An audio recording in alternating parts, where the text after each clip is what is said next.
Bienvenue, bienvenue, bienvenue. Je pense qu'on peut reprendre la troisième partie, troisième séquence de cet événement-là, hein. Ce que je propose, c'est que je pense que les trois participants sont là. C'est Mohamed Achor, yak Oui, je Maana. suis là. Ah, très bien, c'est Mohamed. Si Jalal également, un mute, peut-être. Et Badruddin Khaddari. Hello, Alors, bonjour tout le monde. bonjour, bonjour, bonjour. Alors, يمكن تخدموا les cams ديالكم comme ça on pourra vous voir. Si c'est pas encore fait, voilà, Badruddin, Si Jalal. Aussi Mohamed Achor. Très bien, très bien. Bah, bienvenue les amis, hein. Et très heureux de vous Merci. voir à nouveau. Voilà, très bien, très bien. Ça va, Badr? Ça va très bien, Khaye, et toi? Ça se passe bien. Félicitations pour l'événement et ravi d'en faire partie au Kharer Chishouia. Voilà, voilà, avec plaisir, avec plaisir. Désolé du petit retard, je viens de liquider une réunion Bziz, donc D'accord. Elle avait pas de ravi de faire connaissance des autres collègues. Au plaisir de se voir physiquement, Inch'Allah, après cette pandémie. Inch'Allah. Parfait. Merci Mohamed Kouila معنا مع 14h on a eu un petit échange mais je pense qu'on peut reprendre la présentation juste après. Si j'ai l'aide مرحبا بك معنا الميكرو عاود اكتيفي الميكرو ديالك باش نسمعوك البونجور ديالك. لا je pense qu'il faut l'activer sur système. Je le fais un mute et ça fait. Vas-y d'abord. Salam alaikum, c'est bon? Oui. C'est bon. Et pour le cadre, bah, مزيان. Le cadre. Ça. Ok, parfait. انت بدر ناضي ياك Nadi, très bien. Très bien. Les amis, merci d'avoir accepté de qu'on ait cette discussion-là et ce partage, cet atelier de partage d'expérience. On a été très d'accord, Rex, autour d'expérience. Vous savez, l'histoire des freelances ou la conversion en salariat freelance, c'est quelque chose qui fait peur le plus souvent, hein, parce que chacun a sa propre philosophie de la chose. Dans certains cas, un seuil ou des seuils de risque qu'ils ne souhaiteraient pas forcément dépasser, sans pour autant savoir concrètement le marché, ce qu'il présente comme opportunité, et de dire au final que probablement que pour moi, le risque ADA mérite que je fasse le saut et que je concrétise Al-Qadi. Après, dans certains cas, il faut choisir le partenaire avec lequel on va se lancer en tant qu'indépendant. Donc, les amis, pour les participants, je vous invite à, en tout cas, je vous présente les trois conférenciers. Je vous demande qu'on fasse un petit tour de rôle, hein, un petit tour de table. C'est ça, de table. Exact.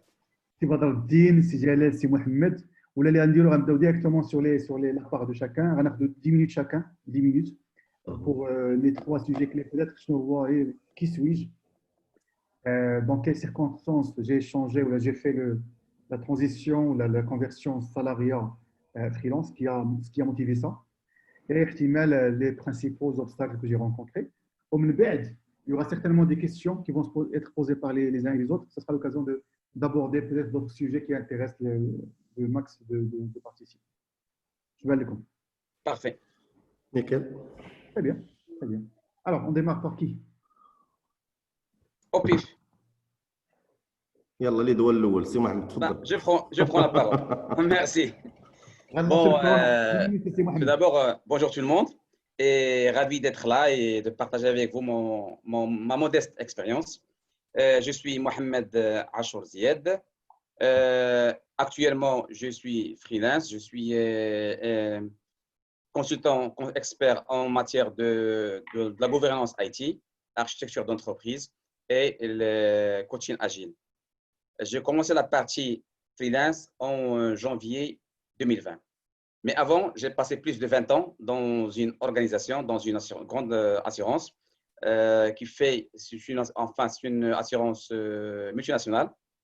Là, j'ai passé, comme tout le monde, j'ai passé par toutes les étapes, cadre, puis chef de projet, puis chef d'équipe, jusqu'à ce que je suis devenu directeur du système d'information. J'ai bossé vraiment, j'ai bossé trop. Pourquoi? Parce que j'ai aimé ce que je faisais. Mais puisque le monde change, nous aussi on doit changer. À partir de les dernières années, j'ai commencé à penser, à réfléchir sur le freelance. Pourquoi? Parce que j'étais vraiment impacté par des amis qui sont sortis bien avant moi et qui sont devenus freelance. Et ouais, on parle beaucoup du freelance. Mais avant de sortir freelance, j'ai vraiment préparé la sortie pour freelance. Et d'ailleurs, j'ai attendu la première occasion qui s'est présentée. D'ailleurs, elle s'est présentée un mercredi en décembre, je crois deuxième mercredi en décembre. Une fois l'occasion s'est présentée, je l'ai saisie, j'ai négocié et à partir de là, je suis sorti en freelance. Mais pour sortir aussi en freelance, il faut avoir d'abord le courage parce que moi, j'étais DSI, mais ce n'est pas un DSI avec un costard et une cravate. Non, c'est un DSI qui bossait, qui avait la main dans la pâte. Je faisais tout, développement, base de données, sécurité, enfin, un tout, parce que nous sommes une petite organisation. Donc, du coup, tout fait tout. Donc, à partir de là, j'ai décidé vraiment de sortir vers le freelance. Mais je ne voulais pas le faire par un coup de tête. J'ai attendu vraiment l'occasion qui s'est présentée. L'occasion s'est présentée, je l'ai saisi, vraiment, je l'ai saisi. Et à partir de là, je suis sorti en freelance. Mais voilà, pour déjà réussir pour le freelance, il faut qu'on soit vraiment bien entouré. Parce que c'est un domaine quand même, pour moi, c'est un domaine. Je travaillais avec des freelances en tant que c'est moi qui fais appel à des freelances, mais maintenant, l'équation a changé. C'est moi qui deviens freelance et je vais travailler avec d'autres personnes. Et donc, du coup, heureusement, j'étais vraiment bien entouré. J'ai tout préparé. Enfin, j'ai préparé, là où j'ai tracé d'abord l'axe où je vais travailler. Donc, j'ai dit, voilà, moi, je vais travailler vers les nouvelles tendances. C'est l'architecture d'entreprise. J'ai préparé la certification de photographe niveau 2. Enfin, tout ce qui est agile, tout ce qui est Scrum, machin et tout ça, tout ce qui est digital. J'ai mené des projets, vraiment des gros projets que j'ai mis en place.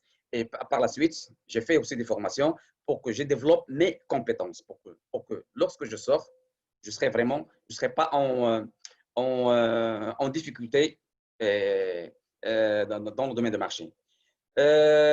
Lorsqu'on dit freelance, il est composé de deux mots. Le free, c'est libre, mais lance, généralement, c'est l'épée du chevalier. Mais maintenant, le freelance ou le travailleur indépendant a changé l'arme. Donc, il a changé l'épée par des compétences et des outils. Mais le principe, généralement, reste le même. Autre chose, en principe, en fonction du profil, le freelance ou bien le travailleur indépendant qui parle de moi, je devais avoir des objectifs, plutôt des ambitions et des objectifs que je devais réaliser ou bien que je devrais réaliser par la suite. Chose qui était floue au début dans ma tête.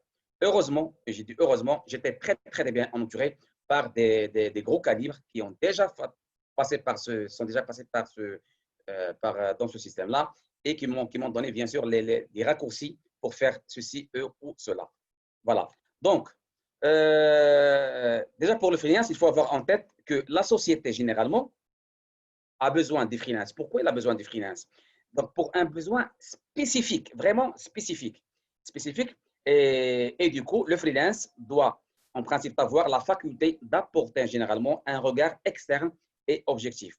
C'est pour ça, et ça, je vais rejoindre ce qui a été dit tout à l'heure dans la présentation avant. Généralement, moi, je faisais la partie architecture digitale et bien sûr, et la gouvernance. Donc, j'étais obligé, d'adapter mes CV par rapport à la mission. Moi, j'étais directeur, machin. Je vais pas donner un CV là où il est directeur, machin. L'entreprise n'aura pas besoin de ça. Elle a besoin d'un profil vraiment pointu. Donc, du coup, et ça je ne savais pas.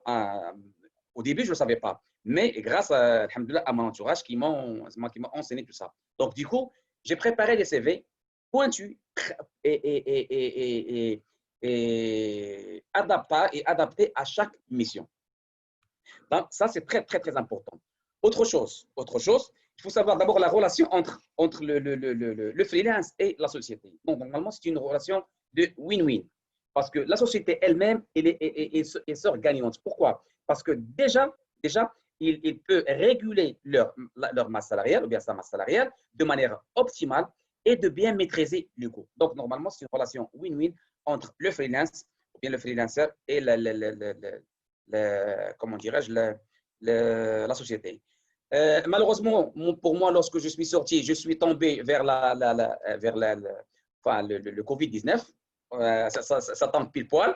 Mais, alhamdoulilah, parce que moi, j'ai commencé, enfin, tout ce qui est formation depuis 2012.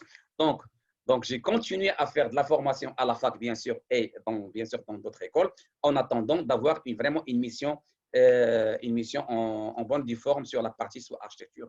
Mais croyez-nous que les missions, elles sont là. Il y a des missions, il y a pas mal de missions. Sauf que la personne, bien le travailleur indépendant, il faut bien la gérer. Et surtout, il faut bien présenter son CV, et aussi, il faut bien qu'il gère l'entretien. Il faut qu'il dise ce que veut l'autre, il veut entendre. C'est très important. Parce que sinon, heureusement, nous avons travaillé sur beaucoup de projets et on avait la main dans la pâte. On a fait la partie technique, la partie gestion, la partie management et tout ça. Donc, heureusement, on avait la compétence pour ça. C'est pour ça, moi, le message à passer pour les gens qui vont aller faire le finance, il faut d'abord avoir le courage. Parce qu'il faut sortir de la zone de confort pour challenger autre chose. Ça est de un. Et de deux, il faut développer aussi, pas les compétences techniques, parce que les compétences techniques, on peut les avoir, c'est facile. Le plus difficile, c'est les compétences comportementales. Parce que le fait de gérer une mission, ce n'est pas facile, parce que l'entreprise, il nous demande beaucoup, il nous paye beaucoup plus. C'est pour ça, il nous demande beaucoup plus. C'est pour ça, il faut développer les compétences comportementales. Par exemple, la communication. Malheureusement, nous avons vraiment une lacune dans la communication. On ne sait pas convaincre l'autre. On n'a pas l'écoute active. Nous sommes dans un entretien et on ne sait même pas écouter l'autre. Donc, il faut savoir enfin gérer l'entretien et en plus, il faut savoir vendre notre prestation. Qu'est-ce que je vais donner à cette boîte-là pour qu'il puisse générer du bénéfice? C'est ça ce qu'il attend l'autre. Okay. C'est pour ça. Il me reste 2 minutes. Vas-y. Et voilà, moi j'ai le chrono, voilà, j'ai mis le chrono, voilà. Voilà, je conclue. On aura l'occasion de revenir sur un certain nombre de questions et d'aspects. Oui, justement, je vais conclure par la dernière intervention. Donc, être freelance, ce n'est pas fait pour tout le monde. Hein. Faites attention, parce que pour générer un bon revenu, il faut être vraiment bien discipliné. Il faut avoir vraiment une bonne assiduité, parce que pas parce que je suis freelance, je fais ce que je veux, je dois être bien assidu et je dois fixer mes objectifs d'une manière smart. Donc, ça, c'est très important. Quels sont mes objectifs? Mes objectifs, je peux les réaliser, bien sûr. Et surtout, je ne dois pas baisser les bras. Surtout au début, je peux rencontrer des problèmes, des contraintes. Je ne dois pas baisser les bras. Et merci. Merci beaucoup. Effectivement, parce que le panel, les trois conférenciers aujourd'hui, ils ont soit un background différent, niveau de seniorité est différent, et même en termes d'activité ou la sujet sur lesquels ils travaillent, il y a une certaine différence. Il y a déjà une question que je vois des Zakaria qui dit qu'il pense que le plus grand frein de passer du salariat au freelance, c'est le paiement à temps. Et la majorité des personnes qui souhaitent passer au mode freelance estiment qu'il leur faut un fonds de roulement pour pouvoir supporter les délais de paiement, surtout quand on passe toujours du mode freelance au Maroc. Comme à ce sujet tout à l'heure, je propose qu'on passe la soit Badr Din soit Jalal, as you prefer, libre. اسمعوا واخا نمشيو من نيفو سينيوريتي اللي هو دا نشوفوا بدر الدين الداري وزوج السي جلال. Bonjour à tous. Bonjour. Merci Mustapha, merci pour l'invitation. Donc Badr Din Khaddari, moi je suis ingénieur IT de formation, un professionnel du conseil en management depuis maintenant une petite quinzaine d'années. Donc je suis passé par plusieurs, on va dire, profils de salariat. J'ai été dans un office public, j'ai été dans une SSDJ très rapidement.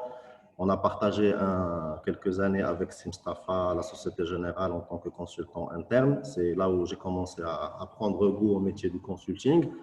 Et tout de suite après, donc j'ai basculé vers vraiment le conseil. En démarrant dans un petit cabinet, j'étais le 3e ou le 4e la liste C'était une petite aventure qui, au bout de 2 ans, 3 ans, a intéressé un géant international du conseil qui est PwC et qui a racheté en fait le cabinet. Donc, voilà, j'ai intégré un réseau international où j'ai eu l'occasion vraiment de beaucoup apprendre, beaucoup donner également, mais surtout d'apprendre une expérience, on va dire, ديال المغرب, mais aussi une certaine longueur d'avance à travers, on va dire, le réseau international, les missions internationales, les formations, ainsi de suite. Et donc, c'est quelque chose qui m'a beaucoup aidé pour développer un certain nombre de compétences. Et donc, les domaines d'expertise, c'est tout ce qui est business transformation, c'est-à-dire ce qui est refonte globale d'un business model d'entreprise, la gouvernance, l'orga, les process, l'IT, les RH. En fait, j'ai touché à la technologie, j'ai touché à tous les secteurs. Et actuellement, ben, je suis sorti pour mon compte il y a maintenant 2 ans. Donc, je me suis associé avec des personnes, on a lancé un cabinet. Bon, je suis à mi-chemin entre, on va dire, entre le freelance et vraiment une gestion de cabinet. Tout dépend des opportunités et des projets. Mais voilà, moi, je voulais quand même apporter cette nuance freelance et cabinet, parce qu'en fait, les gens se posent parfois cette question. Freelance parce que je veux travailler sur des sujets différents, ainsi de suite, innover, machin. Ça, c'est un contexte beaucoup plus, on va dire, orienté business de cabinet, où on serait en train de développer un portefeuille client, développer, vendre des missions au forfait, et avec un engagement au résultat, démultiplier des choses, recruter, on va dire, des consultants. Et c'est une logique vraiment de cabinet où on serait en train voilà, de construire un petit noyau qui va grandir dans le temps. L'autre facette, c'est le freelance, et je vais reprendre peut-être le terme d'Ilsi Mohamed, c'est le consultant indépendant. C'est-à-dire que je suis seul dans mon environnement et je vais me positionner vis-à-vis de clients.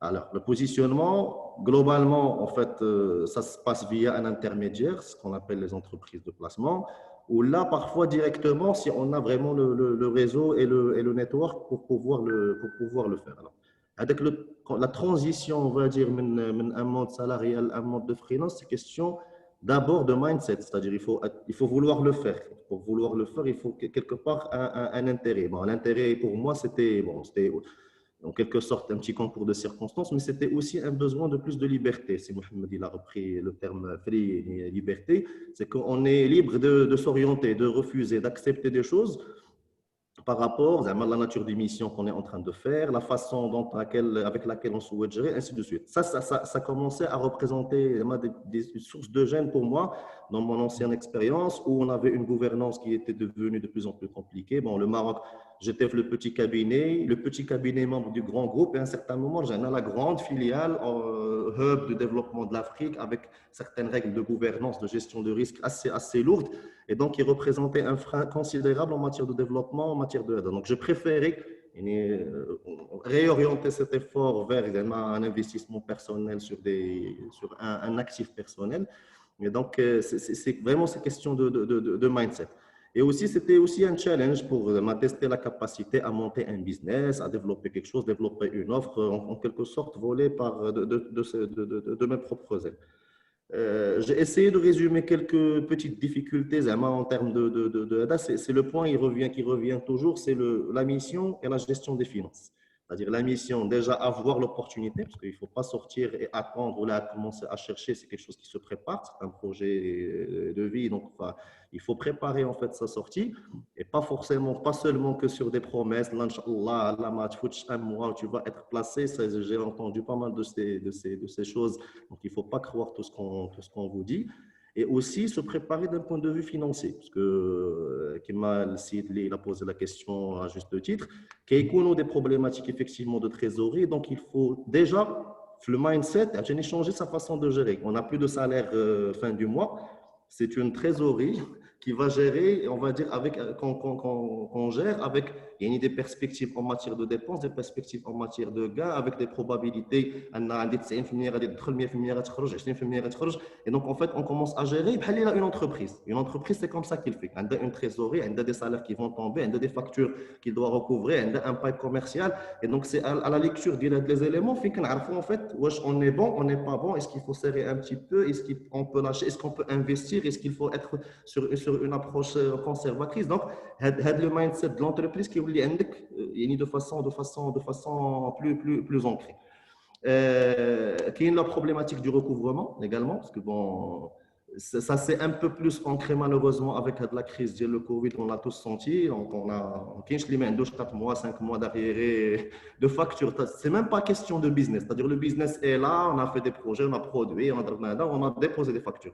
Est-ce qu'on va être payé? Est-ce qu'on va être payé à temps? Les difficultés, c'est des choses, c'est des contraintes qu'il faut intégrer également. Ou le point le plus important, c'est que le salarié de tel cabinet, j'étais senior manager PwC en charge de développement de X, Y, Z. Donc, c'est un titre, une signature, un logo. Donc, on revient à la logique vraiment de compétence. C'est-à-dire, qu'est-ce que tu sais faire, qu'est-ce que tu m'apportes? Quand tu es vis-à-vis du client direct et quand tu es vis-à-vis de qui va placer, comment je pourrais te présenter ou qu'est-ce que je pourrais vendre à travers toi. Et donc, de les deux cas, en fait, on revient à la notion de compétence. En fait, le positionnement et l'orientation est importante. Je suis un consultant, là, je suis une entreprise, là, je suis l'opération, les opérations, les achats, ou la X ou la Y. Quand je souhaite sortir, alors, c'est quoi mon orientation? Est-ce que je souhaite être dans un profil de diversification de compétences, être capable de traiter plusieurs sujets, un petit peu, en logique boîte à Lego, je vais décomposer, recomposer mon profil de façon à ce que je puisse coller, ou bien je suis dans une logique d'expertise. Je veux être architecte d'entreprise, je veux être développeur je veux être coach agile. Donc, je veux être vraiment le chemin. Et selon les cas de figure, il y a tout un programme il faut se préparer, il faut peut-être se faire certifier. Malheureusement, c'est comme ça que ça marche. Il faut des certificats, il faut des choses pour avoir cette reconnaissance de compétences. Et il y a également un écosystème qu'il faut préparer. C'est-à-dire il faut développer son réseau, le maintenir, voir quels partenaires, et surtout des partenaires sérieux, avec qui on pourrait développer des relations, se projeter à moyen terme, long terme. Et c'est à travers ce genre de partenariat qu'on arrive à trouver des solutions aux histoires de recouvrement, aux histoires de transition, l'émission, les périodes creuses. Donc tout ça, c'est des éléments importants. Et j'ai terminé. لا كنت فاكتور خلصتي في كل شيء ما كاين حتى حاجه بيناتنا لا انت نقي زوين جي بيس دو راك الفوز باغ كونط كاين وحدين اخرين مازال خصني نذاكر معاهم en fait bon tout ça pour dire c'est pas un saut comme ça qu'on vient et on se lance, c'est quelque chose qui mérite une réflexion. Maintenant, selon le niveau d'expertise et d'expérience, parce que ce n'est pas forcément lié, on peut avoir beaucoup d'expérience et peu d'expertise, comme on peut avoir peu d'expérience et beaucoup d'expertise, tout dépend des contextes sur lesquels les tnafés ou les gens avec lesquels nous sommes, est-ce qu'on a reçu un bon encadrement, une bonne formation, est-ce qu'on est tombé sur des missions intéressantes, ainsi de suite. Selon le niveau, il est opportun de sortir ou de ne pas sortir. Déjà, en fait, pour un jeune qui vient d'intégrer un grand cabinet, mais qui a la perspective des missions intéressantes, jamais un jeune ne sera retenu par un grand client sur une problématique très, très importante, compliquée, impactante, qui fait vraiment de la valeur, mais en tant que jeune. Par contre, si on fait partie d'un cabinet, c'est le cabinet qui prend la mission, forcément, on se retrouve dans la mission. Donc, c'est des opportunités. On va développer nos compétences dans le terrain. Ce n'est pas de la formation technique ou un MOOC ou à distance, c'est une vraie formation terrain. On sera chez le client, on sera avec. Et donc, peut-être 6 mois de projet, c'est équivalent à 1 an de formation, 1 an et demi de formation théorique. Donc, en fait, on a de la confiance, on a vécu, il y a un vécu, on sait en parler, on sait donner des exemples. Et donc, c'est plus pertinent dans un CV. Et vous serez beaucoup plus facilement vendable dans 2 ans, dans 3 ans, que si vous aviez que des petites missions, ainsi de suite. Donc, pour les jeunes, c'est une vraie question à se poser. Est-ce que je me traîne avec les contraintes du salariat et j'apprends des choses, je diversifie lorsque l'occasion le permet, ou là, je commence par le freelance. Quand je suis senior, c'est une autre histoire. Je l'attente. Est-ce que je souhaite sortir parce que j'ai besoin d'être libre? On n'est pas si libre que ça. Moi, il y a des contraintes peut-être un peu différentes, mais il y a des contraintes quand même. Est-ce que je souhaite m'enrichir? Donc, dans quel contexte? Quel positionnement? Est-ce que je souhaite partir sur des missions à risque ou des missions plutôt à l'aise, tranquille? Il faut avoir des questions, il faut se les poser. Parce que très, très souvent, كتلقى الناس يسون جوست مالاليز ما عندوش مع الشيف ديالو ولا عنده ان بروبليم مع ان كوليغ اي دونك يقول لك انايا السالاري ما بقاش مزيان الوغ كو البروبليم il est parfois ailleurs donc il faut prendre le temps de voilà faut prendre le recul sortir de sa tête et réfléchir déjà sur le pourquoi je souhaite changer ou à travers la question et de la réponse être en position à la lumière des différents points qu'a cité Sim Mohamed et que j'ai pu compléter par quelques éléments et je vous remercie pour cette invitation je reste à disposition s'il y a des questions merci beaucoup. Merci beaucoup, pour ces interventions-là, effectivement. Les deux cas qu'on vient de voir là, c'est Mohamed qui a un poste de DOSI, de grande structure, etc. Il a fait le choix de se convertir en freelance et lancer l'expérience entrepreneuriale. Badr Din Tawa, quand il fait position qui m'égale avec un titre, une signature, un rôle, etc. Un cabinet de Big Four connu là-dedans. Il y a certainement même des jeunes qui sortis d'école, qui ont l'opportunité de faire un petit projet. Au lieu que ce soit un salarié, il a fait le choix d'être plutôt en mode freelance et chacun a son chemin, ses contraintes, opportunités, ou ses choix, etc. Alors, je prends le cas d'Yassi Jalal, de même. Jalal Taoui, ingénieur IT, promotion 2008 de l'ICIAS. Voilà, je te remercie Jalal et merci d'avoir accepté de partager l'expérience d'IEL qui a apporté ton témoignage sur le sujet là-dedans. Voilà, je te cède la parole pour pouvoir t'exprimer à ce sujet. Et salam alaikum tout d'abord. Ravi d'être parmi vous et merci à toi de m'avoir invité à votre événement qui est une très belle initiative. Je le considère de votre part, toi et toute l'équipe Novinci. Merci beaucoup. Bon,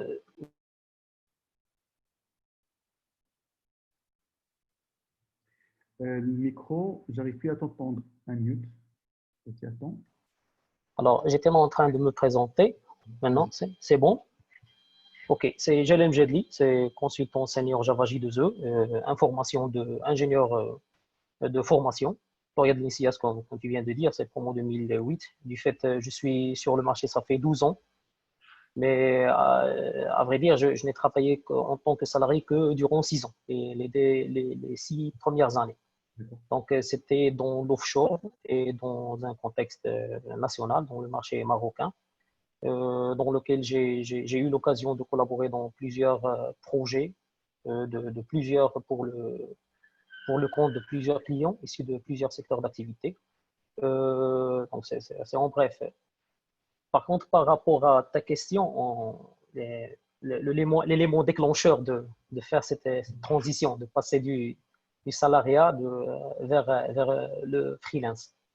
Alors, c'était une idée depuis l'école, d'être indépendant, d'avoir mon propre business. Mais ce n'était pas évident. Il faut apprendre, il faut toucher à plusieurs choses afin de vivre cette expérience. Par contre, ce qui m'a poussé à prendre cette décision, vous savez, en 2008, c'est lorsque j'ai intégré le marché du travail, la mentalité, elle a été tout à fait différente. Peut-être que mes collègues ne seront pas d'accord avec moi, mais c'est ce que j'ai ressenti, moi, personnellement. C'était un constat pour moi. Il avait toujours cette mentalité d'hiérarchie, de centralisation, de prise de décision, l'affectation des tâches, même sans demander dans la plupart des cas votre avis. Donc, je ne touche pas ce sens de valeur dans ce que je fais. Et je ne vous cache pas, j'avais toujours ce sentiment d'être dans un degré, je vais dire, c'est inférieur par rapport à mon hiérarchie. Et je ne parle pas de l'ordre de la hiérarchie, mais de valeur. Donc, c'était un mindset ou une manière de faire qui ne m'a pas plu et dans laquelle je ne me suis pas trouvé.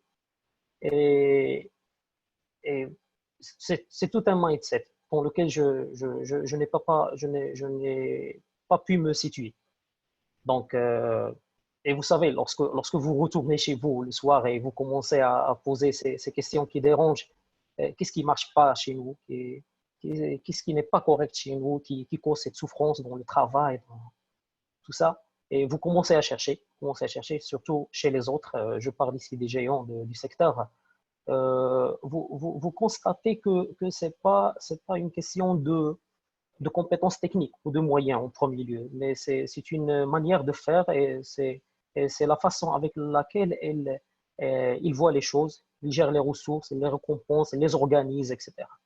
Donc, c'est vrai, c'est un constat. Vous faites la comparaison, c'est automatiquement, c'est le constat que vous aurez. C'est humain. Donc, qu'est-ce que je me suis dit? Il faut changer d'environnement. Ici, vous ne pouvez pas le changer de l'intérieur, c'est sûr. Vous êtes encore jeune, 2 ans ou 3 ans d'expérience, vous ne pouvez rien faire dans cette entreprise. Mais vous pouvez le changer entièrement. Vous savez, ce verbe changer, là, ce double sens magique, changer en gardant, c'est modifier, ou le changer, le rejeter, le remplacer par un autre. Et même dans le deuxième scénario, d'après ce que je pense, il est fort probable que vous vous trouvez dans les mêmes conditions que chez le premier employeur. Donc, d'où la prise de décision de changer le mode de travail, de choisir son employeur, son patron, dans ce cas, c'est son client, de choisir la mission, les projets dans lesquels vous voulez collaborer, les périodes de travail dans l'année, selon votre disponibilité ou vos engagements personnels ou envers la famille. Donc, l'élément qui m'a incité ici à choisir cette voie-là, ce n'était pas l'argent, en premier lieu, j'étais bien payé, alhamdoulilah, mais c'était plutôt d'avoir un contexte qui est en phase avec ce que je pense. C'est tout. C'est la liberté, comme vient de dire Sewad Abdin et Mohamed tout à l'heure, en premier lieu, et aussi ce souhait d'exercer autre chose autrement. Bien sûr, ceci dit, ce n'était pas facile, aussi simple que ça. Je parle de cette décision de changer le mode de travail. Il y avait plein de contraintes. Vous savez, le salariat quand même, il a ses avantages attrayants. C'est une sorte de stabilité, de sécurité. Et un salaire qui passe à la fin de chaque mois, vous êtes protégé dans la plupart des cas de pas mal vous pouvez éviter pas mal de problèmes en restant un salarié. Par contre, il y a un coût à payer. C'est se conformer à l'organisation. Même si vous n'êtes pas d'accord, vous êtes payé par l'organisation, donc vous devez accepter ces règles, aux horaires stricts du travail, la réalité que les congés sont limités, difficiles, surtout dans les périodes de crise. Donc, tout ça, comme je viens de dire, ça favorisait la prise de décision. Quant à obstacle, il y avait plein de contraintes. Certes, j'imagine que c'est le cas pour tout le monde ici. Surtout avec des charges, si vous n'êtes pas préparé, comme si Mohamed vient de le dire, j'étais pas bien préparé, avec des charges fixes, bien sûr, être marié, responsable d'une famille, peut-être que votre épouse est en train de poursuivre ses études, aucune autre source de revenus, pas d'épargne non plus. Donc, mais tout ça, ça reste gérable. Le côté matériel financier, ça reste gérable. Avoir les fonds, ça reste gérable. Toujours, il y a une solution. À mon sens, le point que j'aimerais aborder en ce qui concerne les obstacles, c'est l'ignorance presque, je vais dire totale en ce qui concerne les procédures et les lois, comment ça marche au niveau du marché. Vous savez, comment accrocher une mission, comment les éléments de facturation, comment facturer, comment récupérer ses honoraires. Et les lois organisationnelles chez les clients, surtout s'il s'agit d'une grande structure, un organisme semi-public, c'est une autre histoire. Donc, on ne sait pas comment, on n'a aucune idée sur les délais de paiement, les critères d'acceptation des factures, les éléments de facturation, pour que les factures ne soient pas rejetées. Et être conforme à la loi en général. Donc, lorsque vous décidez de changer du salarié au freelance, vous changez du statut. Donc, vous avez un autre statut envers la société. Donc, vous êtes dans une autre gamme où d'autres lois sont appliquées. Donc, ces petits détails, à mon sens, peuvent avoir un impact énorme. Que ce soit sur votre confort ou votre efficacité lorsque vous menez une mission. Et ça peut même mettre en question votre décision. Mais en gros, pour pour décrire cette phase de transition, c'était vraiment une phase de turbulence. Ce n'était pas facile pour moi, personnellement, ce que j'ai ressenti, plein d'échecs, plein de leçons apprises, mais en même temps plein d'apprentissage. Et c'est ce que j'ai gagné, en premier lieu. Alors, je sais pas, pour détourner les obstacles, comment j'ai fait, personnellement, je crois qu'il n'y a pas déjà une formule magique pour servir tout le monde. Vu que chacun a ses contraintes, ses moyens, son environnement, et ça change d'une personne à l'autre, alors du coup, chaque personne doit trouver ce qui lui convient le plus. Alors, la réponse peut être simple, mais en même temps, c'est difficile, c'est simple à concevoir, c'est simple de dire que chacun doit trouver la solution, mais c'est difficile d'implémenter. Et c'est dû au coup que, lorsque vous êtes devant un problème, la première chose pour le résoudre, c'est le comprendre, l'identifier. Dans notre cas, la meilleure façon de faire, c'est le confronter. Donc, c'est se lancer. Il faut juste se lancer. Tout court, à mon sens. Et en commençant à travailler, vous allez confronter ces problèmes, je vais dire ces challenges pour rester positif, et sous la pression, vous allez découvrir cette géniosité qui ne se manifeste que sous pression et en confrontant les dangers. Donc, vous allez à ce moment-là commencer à voir les issues, les pistes, les alternatives, car il y en a certainement, des solutions, mais il faut avoir cette pression qui pousse à développer une telle solution. Et vous devenez de plus en plus flexible aux obstacles et plus confiant en vous-même. Donc, jour après jour, vous allez découvrir que c'est faisable, que c'est possible, malgré les obstacles, malgré les contraintes. Et que vous pouvez vivre sans avoir un patron ou sans avoir ce salaire. Donc, si je dois partager, personnellement, je pense que l'ignorance de la partie des lois, l'ignorance de la partie comment ça marche chez le marché qui cause le grand problème chez les nouveaux freelances. Peut-être dans le cas de Si Mohamed et Si Badreddine, ils sont expérimentés. Ils ont fait l'exercice chez leurs anciens employeurs, mais la plupart des freelances ne savent pas ça. Je peux même parler de mon expérience. C'était un peu particulier. La première mission, c'était en septembre 2014. Ça fait 6 ans maintenant. Et je l'ai eu rapidement, alhamdoulilah. Par contre, le premier paiement, n'avait pas eu lieu qu'après 7 mois. 7 mois du premier jour de la mission. Je me rappelle très bien, c'était une phase de turbulence. Et ça cause de mon ignorance. Déjà, c'était une grande structure, là, il a ses propres lois, comment il travaille. Donc, j'ignore qu'il y a une grande différence entre dépôt de facture et réception du paiement. Les délais de paiement, j'ignore que la facture peut être rejetée. Si elle est rejetée, on doit remettre le compteur à zéro. Donc, 6 mois ont été cumulés, sauf que 6 mois ont été cumulés car je ne connais pas comment ça marche.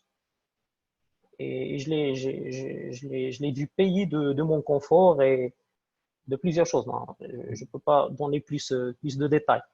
Mais franchement, peut-être que si je sais que ce sera ça, le scénario, peut-être que je n'avais pas pris cette décision. Mais comment on va faire? J'ai déjà commencé. Il faut déjà terminer la mission, honorer ses engagements et continuer. On ne peut pas arrêter là, car il y a un retard de paiement. Bon, j'avais pas le choix en tout cas. Il avait toujours cette solution pour les nouveaux freelances. Il y a des intermédiaires qui se permettent de faire la facturage. C'était via un intermédiaire, pas en direct, mais un client final. Donc, c'est une grande structure, vous ne pouvez pas vous présenter comme ça. Il y a un marché cadre, certainement. Effectivement, dans quelle configuration on est. D'accord. Oui, exactement. Il y avait un intermédiaire. Mais dans un marché cadre, c'est bien structuré et bien cadré. Et pourtant il y avait ces problèmes-là.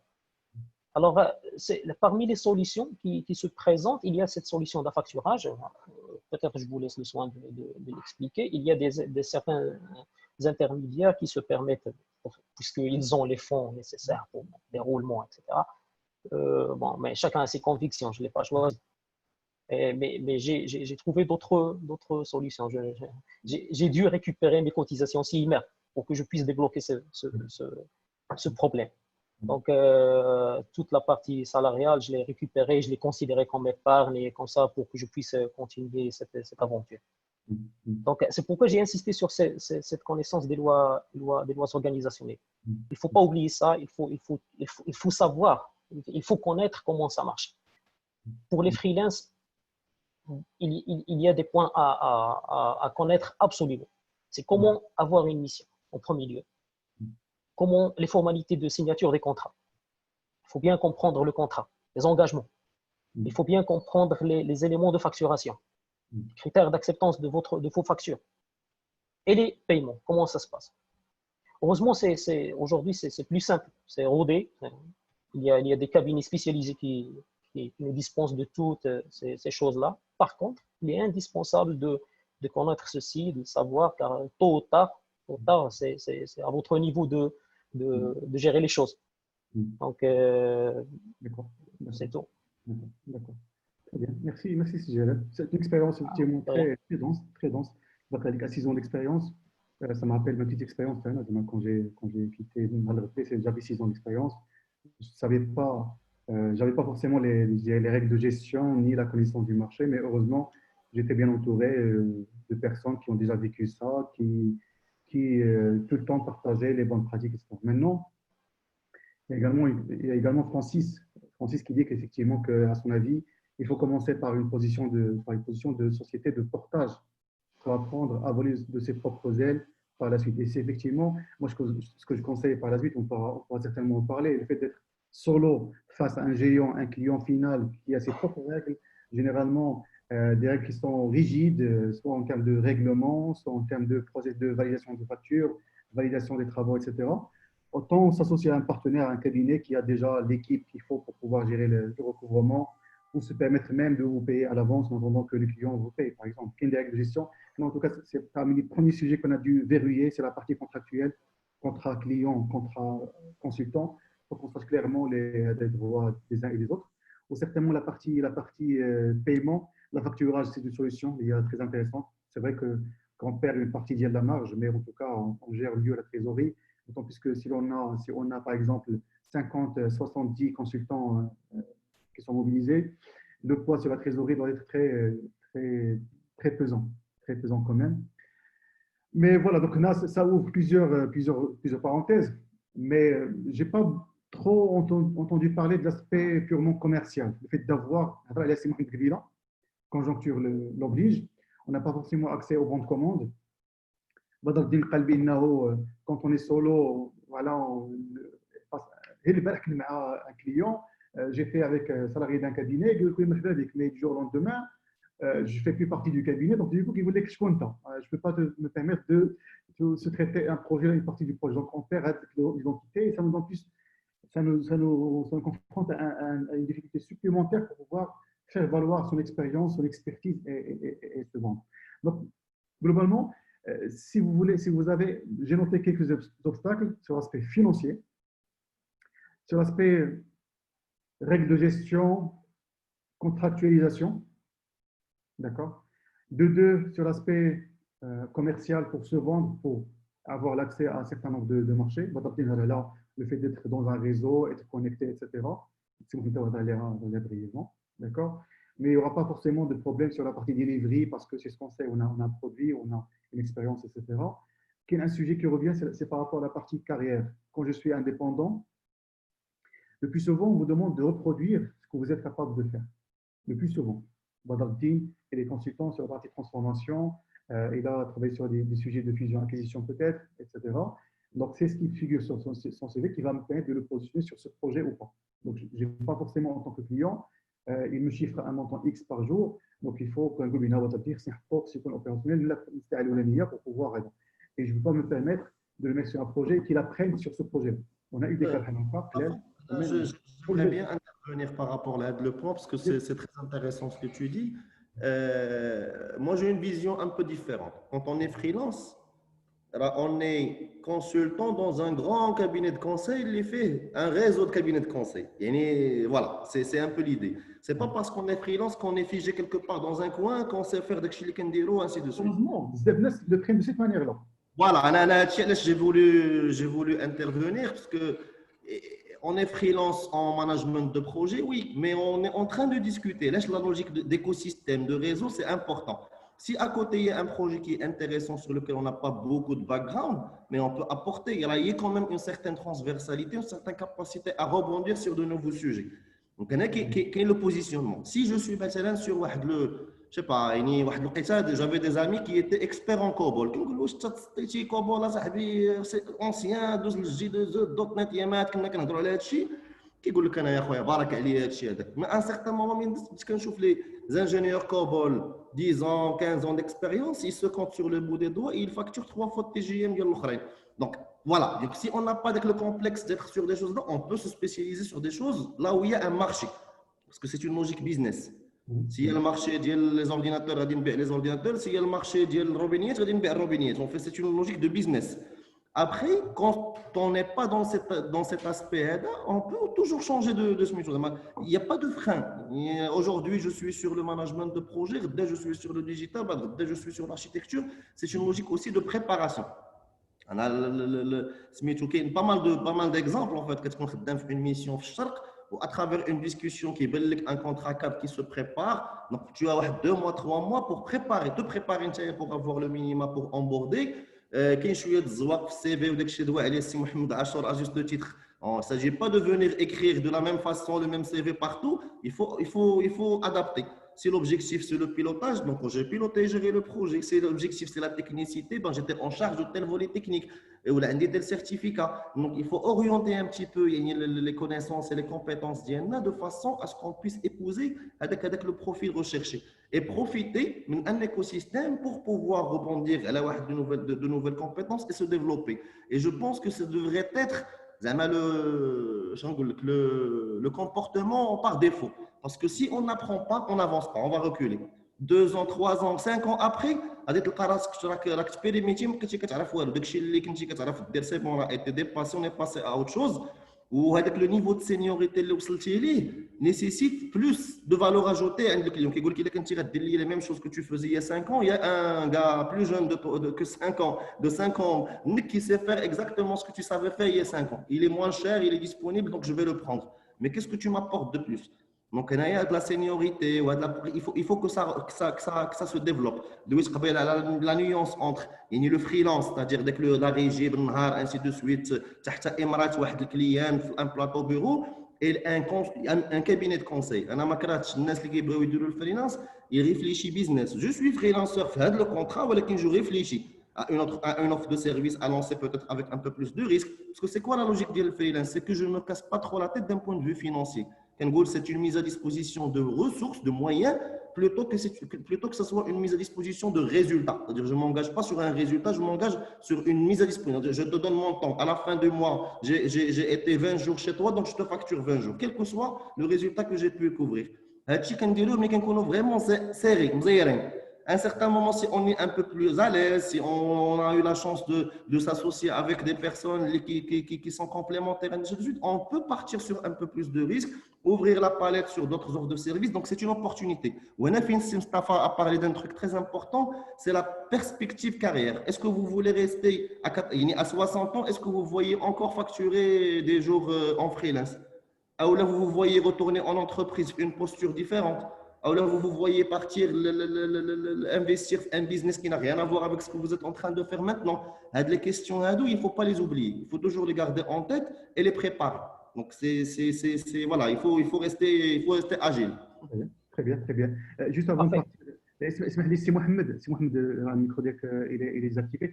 Je vais juste donner la parole à Mokhtar, c'est un participant parmi nous qui voulait poser une question. Je pense c'est Mohamed. C'est Mokhtar. Voilà. Oui, est-ce qu'on m'entend? Oui. Très bien. Okay. En fait, je viens d'avoir un bac plus 3 dans l'informatique et j'aimerais bien savoir quelque chose. En fait, l'idée qui m'entoure et qui me dérange, c'est que, en fait, j'aime bien l'informatique et tout et j'aimerais bien se développer dans ce domaine. Mais l'idée qui me dérange, c'est que je ne crois pas qu'on peut bien rester des développeurs tout au long de notre vie, non? Est-ce que vous comprenez? Parce que dans un certain temps, il y aura un jeune qui viendra avec toute énergie et qui peut bien qui peut bien vous dépasser. Est-ce que vous comprenez? Oui. Parce que c'est pas possible je ne crois pas qu'on peut bien rester tout au long de cette vie des développeurs. Ben justement. Oui. Alors, qu'est-ce que ce serait les solutions, par exemple? D'accord, je reprends la main. D'ailleurs, moi, j'étais développeur. J'ai commencé en tant que développeur. D'ailleurs, le développement, il tue. Hein. Si vous restez toujours développeur, croyez-moi que la matière grise va… Parce que, c'est ça le problème. Justement, les développeurs, c'est le nerf de la guerre de la société. Ils font tout le travail. Et surtout, dans un projet, on s'aperçoit que les clients lui-même n'arrivent pas à mettre en œuvre toutes les spécifications fonctionnelles. D'ailleurs, c'est le développeur qui généralement complète tout ça, qui complète le travail. Pourquoi? Oui, parce que le développeur l'aime. Mais vous devez tracer votre voie. Qu'est-ce que vous aimez faire? Est-ce que vous voulez rester dans la partie développement ou vous voulez généralement à partir de 3, 4, 5 ans, vous devez passer dans un poste de management. Ça, normalement, c'est le normal. Hein? Vous devez passer par le management. Sinon, dans les sociétés qui se respectent, on passe 3 à 4 ans, on fait ce qu'on appelle la mobilité. Vous pouvez, par exemple, aller vers tout ce qui est l'orga, les gestions des process, et ainsi de suite. Mais il faut que vous aimiez ce que vous allez faire. Parce qu'on ne fait pas quelque chose parce qu'on est contraint de la faire. Okay? Mais, encore une fois, il faut tracer votre parcours. Qu'est-ce que vous voulez devenir? Okay? Qu'est-ce que vous voulez devenir? Et comme ça, et en plus, les objectifs doivent être smart. Mon objectif, je dois le réaliser dans combien de temps? Et là, je dois me préparer. Je dois me préparer par des formations, des machins, tout ça. Et en plus, vous devez arriver à une certaine maturité de travail. Et surtout, moi, je fais le focus sur un point très important, c'est les compétences comportementales. C'est très important. On n'avance pas par des compétences techniques, hein, toutes seules. On avance par des compétences techniques, bien sûr associées à des compétences comportementales. Sinon, on va développer une expertise, comme a été dit tout à l'heure par Sébastien, une expertise pointue sur un domaine, et là, je peux être que sur ce domaine-là. OK? J'espère que j'étais clair. Très bien, c'est Mohamed. Je ne sais pas si Jalal souhaiterait apporter un plus, parce qu'effectivement, c'est un profil type développeur, effectivement, qui se pose des questions. Avant de parler de cette problématique de rester dans le technique ou passer le managérial, c'est juste pour rebondir sur ce que Sebadreddine vient de dire. Donc, effectivement, déjà il faut mettre, à mon sens, il faut mettre dans la tête un point très important, c'est que le freelance, il peut être une phase, une transition vers un autre objectif. Vous savez, lorsque vous voulez, par exemple, passer du salariat à l'entrepreneuriat, c'est pas évident. Il faut un exercice, il faut une préparation. Donc, ceci ne sera pas permis dans le cas du salariat, chez le patron, chez l'employeur. Peut-être que vous devenez le meilleur employé du monde, mais certainement pas le meilleur entrepreneur. Donc, il faut exercer un certain nombre de choses avant de passer à l'entrepreneuriat. Le freelance est une phase transitoire. C'est là où vous allez apprendre à entreprendre. Donc, il ne faut pas imaginer que lorsque je vais quitter le salariat, je vais rester toute ma vie dans le monde freelance en tant que consultant indépendant. Ici, il y a l'aspect de l'expérience. C'était, je pense, un talk show chez TED. Il parle, est-ce que c'est bien de créer son entreprise à l'âge de 60 ou de mourir? Donc, le speaker était expérimenté après 60 ans. À l'âge de 60 ans, il a été viré pour commencer à travailler en indépendant. Il a passé en freelance 2 ans, juste 2 ans, en tant que consultant indépendant, pour créer sa boîte qui sera après un leader dans l'emballage. Il a tombé sur une solution d'emballage qui est pionnier, qui va être après le top dans le monde et qui va être sollicité par plusieurs usines, etc. Pour dire quoi? Cette partie de conseil, de consulting, il permet d'avoir le réseau, il permet de comprendre le marché, de freelance, je veux dire. Il permet de comprendre le marché, faire le réseau, de comprendre les mouvements dans le marché, les formalités, comment ça marche. C'est comme une préparation MBA. Je ne vais pas dire MBA, mais c'est un petit MBA par exercice et par confrontation. Donc, ça d'une part. Et du coup lorsque vous décidez de ne pas être salarié, ce n'est pas l'objectif d'être un freelance. Il faut avoir un autre objectif derrière. Et le freelance, il doit être une phase transitoire. En bref. Par rapport à la question de rester dans le technique ou bien passer au managérial. Donc, ce que je ressens toujours chez nous, c'est on ne pose pas cette question de pourquoi chaque fois. Toujours on pose la question de qu'est-ce qu'on doit faire, quel est le meilleur choix, est-ce qu'il faut faire ça ou ça. Mais avant de répondre à ces questions, il faut se poser déjà la question, pourquoi je dois faire ça? Ce pourquoi, ça donne un sens à la chose. Et donc, lorsque vous commencez à penser de cette manière, vous allez poser les bonnes questions. Les bonnes questions là, c'est qui suis-je déjà? Qui sont mes valeurs? Qu'est-ce que je vais faire dans cette vie? Comment je vais vivre ma vie? Comment je vais élever mes enfants? Peut-être que la réponse à la question comment je vais élever mes enfants va vous donner la réponse quel est le meilleur choix pour vous. Au moins orienter le choix. Donc, c'est question d'orientation. Pourquoi je dis ça? Car lorsque, par exemple, je l'ai dit tout à l'heure, c'est lorsque vous cherchez, vous confrontez les expériences des autres. Donc, lorsque vous cherchez, par exemple, derrière moi sur LinkedIn, j'ai vu quelqu'un qui a passé 27 ans chez Microsoft en tant que programmeur. C'était un Japonais. Et il a mis ses 2 badges. Badge lorsqu'il a été fraîchement recruté et son badge à la retraite.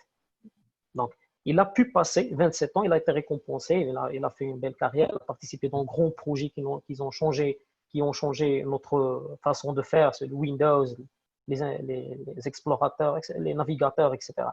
Donc, il a eu un impact.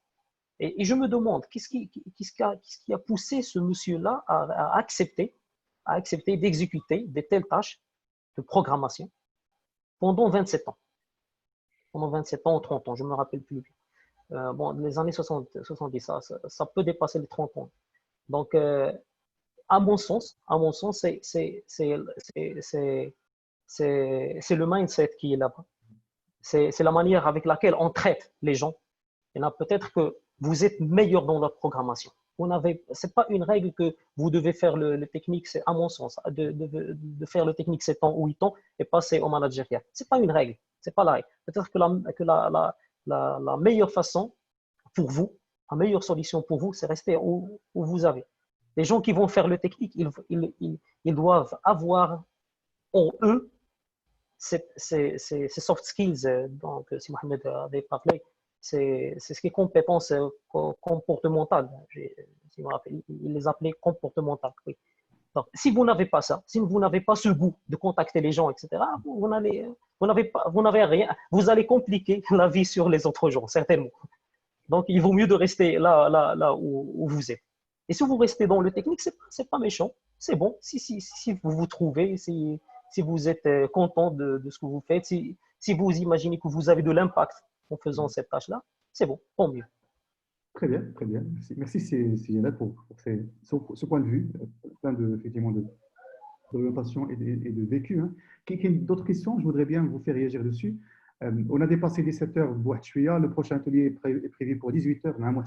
On s'est d'ici. Donc là, ça veut dire comment on peut prolonger Bouachouia encore chez 20 minutes, si c'est OK pour vous. Hein. Donc, il y a des questions, les mots de base, qui est vraiment c'est une question de base. Il y a Fritz qui pose la question. Je vous remercie de vos retours d'expérience. Ma question comporte plusieurs volets. Quand vous vous êtes lancé dans le freelance, quelles sont les difficultés auxquelles vous avez fait face? Si j'allais parler des obstacles, pensez-vous aujourd'hui, nous pouvons les éviter ou pas? Les obstacles que si j'allais Pardon, je n'ai pas bien entendu. C'est vrai qu'il y a deux parties. Ce qu'il dit, c'est que quand vous vous êtes lancé dans le freelance, quelles sont les difficultés auxquelles vous avez fait face? C'est déjà abordé. C'est déjà abordé, c'est bon. J'ai oublié d'utiliser mon kit. Non, c'est bon, c'est bon. Là, vous arrivez à m'entendre ou pas? C'est bon, c'est bon. Oui, oui, c'est bon. Très bien, très bien. Alors, principaux obstacles rencontrés, de 1. C'est déjà abordé. D'accord. Et puis, est-ce que vous pensez qu'aujourd'hui, on pourra les éviter, les obstacles? Là, il faut se documenter, s'informer, etc., etc. D'accord. Tani Haja, Freeze, qui dit toujours, quels seraient vos conseils pour un jeune freelanceur ou quelqu'un qui veut se lancer en freelance? Je passe aux questions suivantes. Donc, à la partie a dit, je connais Mohamed Diop ou la Badruddin en tant que jeune freelanceur, quels sont les conseils? Je passe à la question suivante pour la noter. C'est un point de vue. Il ne faut pas se positionner pensant qu'il s'agit d'une astuce financière pour gagner plus qu'un salaire, mais plutôt avoir un mindset. Donc, il ne faut pas que l'aspect financier soit le driver d'une telle démarche, mais plutôt un mindset. Un mindset d'entrepreneur proposant une offre de service capable de s'adapter aux évolutions du marché. Et c'est possible, développer d'autres activités en plus du freelancing. Donc, en parallèle, c'est la fameuse indépendance financière, etc. Youssef Kegoul, bonjour. Comment définir un taux journalier? Par exemple, j'ai 6 ans d'expérience de développement en JavaScript. Est-ce qu'il y aurait un barème comme les salaires, des astuces ou des trucs pareils? Voilà. Et puis, bonjour, est-ce qu'on peut avoir des conseils concernant la forme juridique? Donc, le premier, par rapport au sujet, par rapport aux obstacles, qu'on les dépassé. De deux, par rapport à l'histoire de positionnement pour un jeune qui se lance en freelance, quels sont les principaux conseils? De trois, question des salaires, est-ce qu'il y aurait plutôt de taux journalier? Est-ce qu'il y aurait une astuce pour pouvoir définir mon taux journalier en fonction de mon expérience, etc. Et après, par rapport à la forme juridique, sur la question d'Yel, le rallye à Pouli. En tout cas, merci pour votre interaction à vous tous. S'il y a d'autres questions, n'hésitez pas à les poser. Alors, on commence par quelle question? Je prends la première question pour un jeune. Déjà, pour un jeune qui veut se lancer dans le freelance. Tout d'abord, comme on a dit, c'est un état d'esprit, c'est un mindset. Est-ce que vraiment, moi, je veux aller vers le freelance? Ça c'est la première question. Et comme a dit Céjal tout à l'heure, il faut donner du sens à ce qu'on fait. Pourquoi je veux le faire? Pour quelle raison je veux le faire? Ça, c'est un. En plus, il faut avoir le courage de le faire. Parce que je peux dire, voilà, je veux aller vers le freelance, mais je n'ai pas le courage. Autre chose, il faut savoir sur quel axe il veut travailler. C'est quel axe? Est-ce que dans la partie J2E, dans la partie gestion de projet, qu'est-ce que j'aime? Qu'est-ce que je veux développer? Il faut qu'il développe de l'expertise. Et qu'est-ce qu'il peut apporter à l'entreprise? Parce que l'entreprise, il ne va pas le payer comme ça. Il faut qu'il ait une expertise et une valeur ajoutée à apporter à l'entreprise. En plus de ça, il faut qu'il soit bien entouré. Il faut qu'il ait de grandes oreilles pour demander de l'information aux gens. Il faut développer le relationnel. C'est très important de développer le relationnel. Parce que l'information, on peut l'avoir à partir de quelqu'un qui est expérimenté sur un plateau d'or. Au lieu d'aller chercher, et soyez sûr qu'il va tomber dans des problèmes s'il n'est pas bien entouré. Je peux lui donner un exemple très, très simple. Moi, lorsque je me suis lancé sur le freelance, j'ai eu beaucoup de demandes de missions. Mais lorsque je me suis concerté avec mes amis, automatiquement, ils me disaient non, il ne faut pas soumissionner sur ces missions-là parce que déjà, le cabinet, il a un problème soit de paiement, soit de recouvrement, soit. Donc, déjà, j'ai l'information pour ces cabinets-là, je ne peux pas perdre mon temps. Donc, ils m'ont donné une liste, soi-disant, des cabinets qui sont respectueux. Donc, l'information, il faut qu'on cherche l'information parce que l'information, il faut qu'il soit juste et à temps. C'est très important. Et surtout, il faut qu'il sache ce qu'il aime aller vers le freelance. Et comme on a dit, c'est un mindset. Il faut qu'il aime ce qu'il va faire. Voilà. Je ne sais pas si tu as quelque chose à rajouter. On laissera les autres collègues pour le tour de table s'ils veulent rajouter quelque chose par rapport à cette question.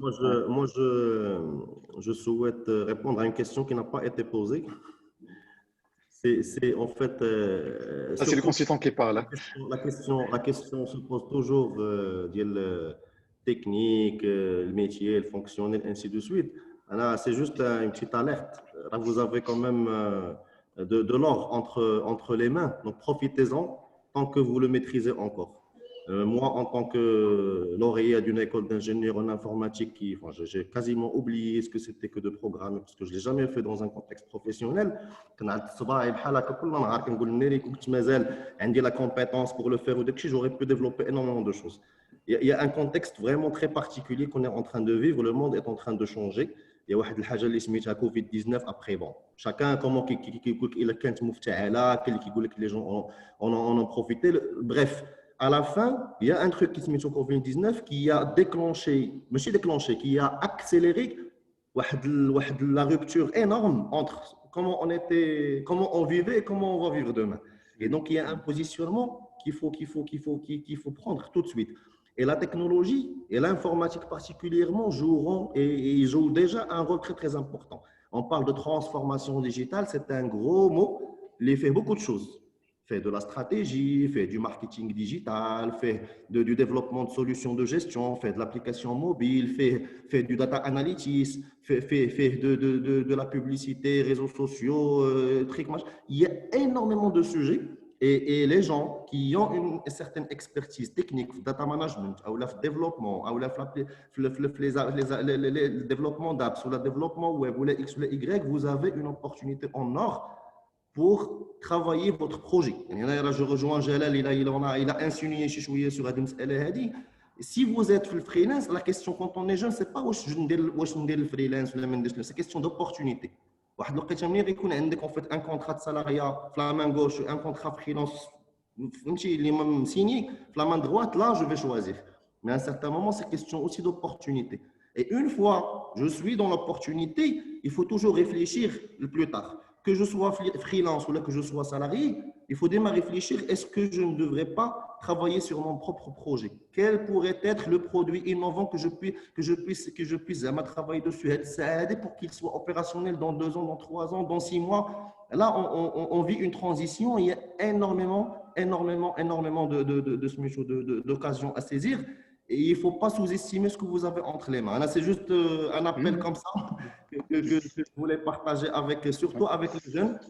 On pense être voilà, développeur. Si vous tombez sur la bonne idée, le bon besoin, je ne citerai pas d'exemple, mais j'ai des amis, des petits profils développeurs qui se sont mis plein les poches parce qu'ils se sont positionnés sur le bon créneau. Ou même Hadouk, qui dit que le créneau il est éphémère.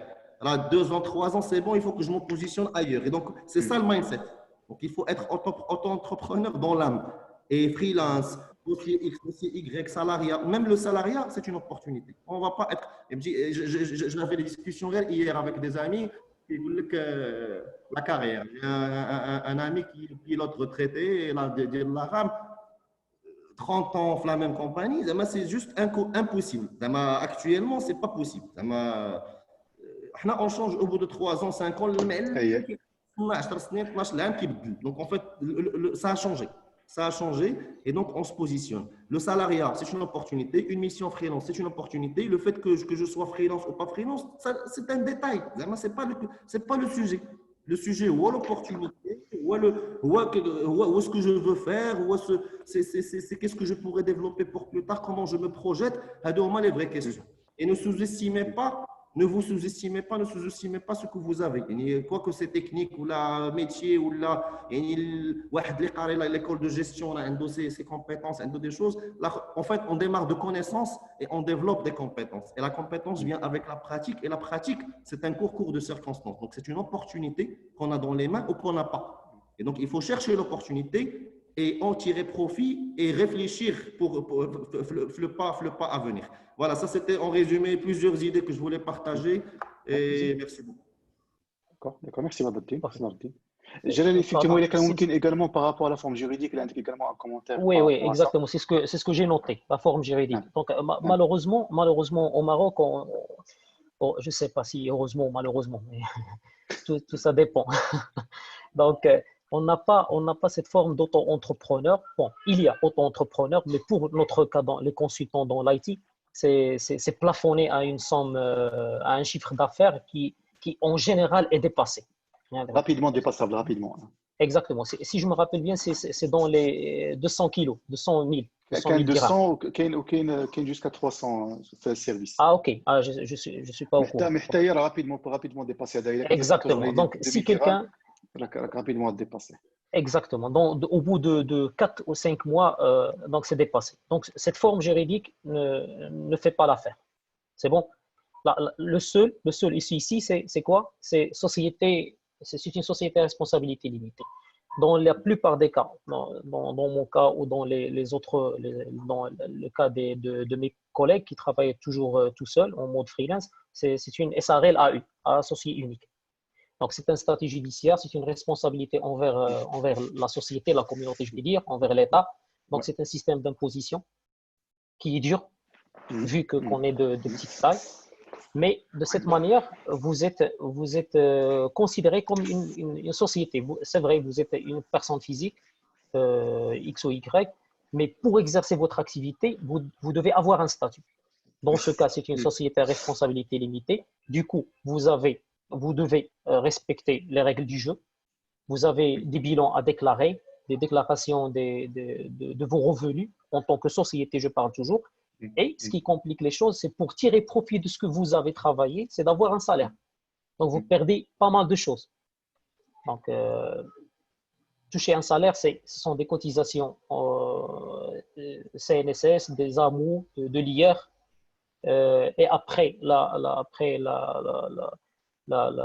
l'impôt, après les impôts, ça reste pas de grandes choses. C'est pourquoi j'ai dit, peut-être que c'est malheureusement ou heureusement. Malheureusement, car on ne touche pas de grandes choses après avoir suivi la loi comme il faut. Mais ça peut être une occasion pour pousser les choses. Donc, lorsque vous travaillez dans le contexte de société, vous devez comprendre quelque chose. C'est pour gagner plus, il faut produire plus. Donc, il faut produire plus, il faut passer au recrutement, avoir des collaborateurs, de faire d'autres prestations. Et ça peut être ça peut être là le premier pas vers l'entrepreneuriat, d'avoir son projet, son business qui tourne tout seul. Donc, je ne sais pas si j'étais clair là-dessus. Oui, je peux juste apporter un plus par rapport à ça. Au cas de Vinci One, la plupart on met en avant une offre d'accompagnement salariat freelance. Et ce qu'on propose aux gens, c'est qu'ils passent en tant que... Là, on prend en charge les frais de transition, frais de création de la structure et frais de gestion pendant les 3 premiers mois, justement pour que les gens ne soient pas forcément stressés par le manque d'informations ou là. Donc, de un, on leur propose, pour la plupart, auto-entrepreneur sur les 3-4 premiers mois. D'accord? C'est simple, procédure rapide, etc. On touche l'argent, etc. D'accord. Et au bout de là-dedans, dès que les choses se stabilisent et qu'on se confirme dans la volonté d'être indépendant, etc., là, le switch se fait de façon plus ou moins fluide vers une SARL associée unique AU. Et puis, il y a de la continuité, etc. Au fait, il prend le temps de se documenter. Le plus important, c'est que toute l'énergie soit concentrée sur du delivery. L'histoire administrative, facturation, paiement, etc. On gère le tout. Y compris les frais de création. Au total, on va très bien vers les 9 000 dirhams hors taxe. Jusqu'à 9 000 dirhams hors taxe, etc. La limite de l'auto-entrepreneur, effectivement, des chiffres d'affaires, quand je fais 3 mois, 4 mois, il a la journée dialecte. Et puis 2 000 dirhams la journée, par exemple. 2 000 dirhams, 40 000 par mois, très bien fait 4 mois, déjà les 160, voire plus. Donc, 3-4 mois en tant qu'entrepreneur, et puis ensuite vers du SARL. Et sur la période ADI, on a le temps de se documenter, de savoir un peu ce qui se passe, c'est quelle logique, etc. Mais il y a un mindset derrière, effectivement, parce qu'il faut se projeter dans la durée, voir en tête. En tout cas, chacun a son propre modèle. Je me permets d'aller vers une autre question. Quand Yassine, quelque part, il y a 2 questions. Principalement une question qui est bien. Quelle est votre lecture des impacts du Covid-19 sur le freelance? Est-ce que c'est le bon moment, le bon timing pour l'aventure du freelance? Bon, elle dit, des cas, mais en tout cas, ça c'est une question. Est-ce que c'est le bon timing ou pas? Prenons en compte l'histoire d'il Covid. Amel, merci beaucoup Amel pour ton commentaire. Merci beaucoup pour ce beau partage et à très bientôt. Yassine, مرحبا. Tac, tac, tac. Zakaria, qui dit 200 000 dirhams Zakaria, bonjour. Quels sont les nouveaux besoins? Zakaria Wahman, pour citer le nom d'Yalo. Quels sont les nouveaux besoins en compétences d'ici 2030? C'est un sujet est-ce qu'on pourra l'aborder ou pas? Pas de portage salarial au Maroc. Enfin, le portage, il est déjà en vigueur. Omar Driwish. Salut Omar. 12 ans d'expérience. D'abord, merci pour le témoignage. Je suis freelance depuis 2 ans pour une SS2I en offshoring en tant qu'architecte applicatif. D'accord? Je voudrais travailler pour le marché marocain, des conseils pour décrocher des missions d'architecture au pilotage. C'est qu'il y a on aurait que les missions qui sont le marché de l'architecture. Ouais, mais c'est vrai, le Nova C1 il est positionné sur trois marchés, la partie architecture d'entreprise et organisation ici. D'ailleurs, c'est le sujet d'il 18h, je te conseille vivement d'y assister. Merci Mohsen Khadissi, Zakaria Beljouid, merci. Et puis, un senior Java Engineer, vos conseils s'il vous plaît pour un freelance Java qui souhaite se focaliser sur le marché anglophone, mission en remote. Est-ce que c'est une bonne approche ou pas? Dernière question, d'abord, pour une bonne optimisation fiscale et financière, commencez par un statut auto-entrepreneur, effectivement, qu'on vous dit sur 2-3 mois avec. Oui, effectivement, merci Omar, Rabia ibn Omar. Tu as la même idée, il est d'accord sur l'idée que en tant qu'auto-entrepreneur, on switch. Très bien. Donc, à deux les principales questions, je vous cède la parole pour pouvoir commenter selon vos souhaits. Journalier, astuce, Youssef, la question par rapport au journalier, une astuce globale, c'est que quand je suis sur le marché avec sur JavaScript sur le marché, généralement, 6 ans d'expérience, autour d'elle, entre 2000 hors taxes, c'est vers les 3800. Généralement, c'est autour de ça, en tant que développeur JavaScript sur le marché local. Donc, la plage, c'est vrai, mais c'est en fonction du client. Est-ce que c'est une banque d'assurance? Est-ce que c'est une SS2I qui va revendre le service, etc. Mais juste pour apporter un éclaircissement. Mais l'IT, les salaires, il n'y a plus de règles depuis un certain moment. TGM, quand on est un seul client, on a déjà, je dirais, une façon d'estimer ce que ton journée des cartes à l'air parce qu'ils ont déjà des consultants sur le marché. Et ils pourront, je dirais, donc, c'est de te renseigner autour de toi chez des consultants qui font quasiment la même chose et au moins des orientations pour être la norme, la moyenne de ton journalier. Alors, vos commentaires par rapport aux autres questions. Je ne sais pas si vous avez noté les questions, si vous avez des commentaires, des réponses. Qu'est-ce qu'il dit? Bon, par rapport à la logique du Covid. Covid, je ne sais pas, il y a quelqu'un qui puisse vous répondre de façon, on va dire, pertinente et précise de la question. Parce qu'on vit tous un chiffre. Les maisons, je fais une rédiger. Je ne sais pas, en fait. J'ai l'impression qu'on est en train de vivre le jour au jour le jour. Benchmark personnel, depuis quelques semaines, j'ai arrêté de réfléchir. Parce que je me dis, dans les futures semaines à venir, ou après on se repositionne. Donc, c'est parce que j'ai eu mal à la tête. Il y a plein d'idées, plein de choses. À chaque fois que tu veux le risque, c'est pas clair. Après, pour les gens, les ont une opportunité de freelance, les gens, on est déjà avec un salaire, avec une visibilité, et qui souhaitent juste se positionner sur le freelance, faites attention. Il faut, sauf la taux d'eau, là, on va dire les conditions de chiffre, tout ça reste toujours les mêmes. À chaque fois, on évalue la situation en termes de le confort qu'il y a actuellement, du risque qu'on va prendre. Qu'est-ce qu'on va y gagner? Est-ce qu'on va gagner du temps? Est-ce qu'on va gagner de la qualité de vie? Est-ce qu'on va gagner de la passion de ce qu'on est en train de faire? Ou là, on va juste gagner de l'argent? J'insiste beaucoup sur la qui a été citée par Jalal, il n'y a pas que l'argent. Donc, qu'est-ce que vous cherchez? Ou le Covid, je vais redire une partie de ce que j'ai dit tout à l'heure. Il y a un changement qui est en train de s'opérer dans le monde et dans notre façon de vivre. Prenez le temps de l'analyser et de le lire. Et essayez de voir comment vous pouvez vous projeter dessus. Est-ce qu'on va se projeter dessus et on pense à une idée, on pense à une idée de projet ou une idée d'innovation à travers le travail d'Yenna, à travers un truc en parallèle le soir ou là, à travers carrément du freelance sur lequel on va gagner je sais pas, en expertise, on va gagner en expérience ou la gagner en argent. C'est-à-dire, j'ai besoin d'argent pour réaliser le projet qui va être intéressant plus tard. Et donc, j'ai besoin de cravacher ce métier. Je vais prendre 2 missions. Et il y a une personne qui doit être dans le monde anglophone, une émission en remote, c'est quelque chose que tu peux taper le soir. Donc, si tu es en conf call de reprendre à 19h jusqu'à 20h tous les jours, c'est bien. C'est que ça dépend en fait des capacités de tout un chacun, mais que ça soit un objectif plus ou moins défini. Ça ne va pas être des choses liées précises. Ce n'est pas une science infuse. On est en train de réfléchir ce qui va se passer plus tard. Tu vois, je sûr à 100%. Les choses changent. Il faut juste avoir cette habilité de s'adapter, de rester agile et de prendre le temps de réfléchir et de se projeter. Dire, أنا فين وأنا فين غادي، أنا فين وأنا فين غادي. بحال غدير تانستالي عندك واحد الجي بي اس، راك غادي كدور ادروات كدور اغوش كتشد واحد الطريق كتعاود الطريق، ولكن اتير راك عارف راسك غادي لطنجه ولا غادي لمراكش.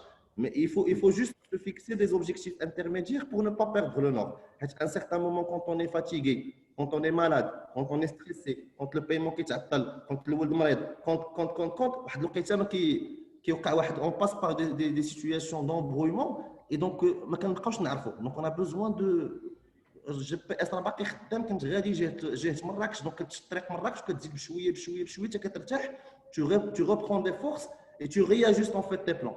Mais le fait de partir comme ça, le freelance, c'est pas la bonne question. Il n'y a pas que wesh freelance ou la machine freelance. Il y a vraiment un ensemble que je pense on طرقنا لكل بزاف لي بوين زعما في هذه المساله هذه. Il faut souffler un bon coup et réfléchir de façon, on va dire, holistique et globale. Voilà. Je vais apporter un plus, effectivement, la démarche comme là, parce qu'il y a pas mal de questions qu'on se pose. Et ça ne sert à rien de se poser la question tout seul dans son coin sans pour autant je ne sais pas, se concerter ou demander l'avis des uns et des autres. C'est justement dans cette logique-là que des événements بحال مازال نديرو بحالهم. Parce que, نعطيك مثال بسيط. وقال لك قبيله جلال. Genre, au départ, je ne savais pas est-ce que je peux négocier un contrat ou pas. Quelles sont les clauses clés que je dois absolument verrouiller en amont, par exemple. Ou là, sur les opportunités du marché. La clé fait chez Camlo, moi je trouve 2 éléments. C'est le réseautage.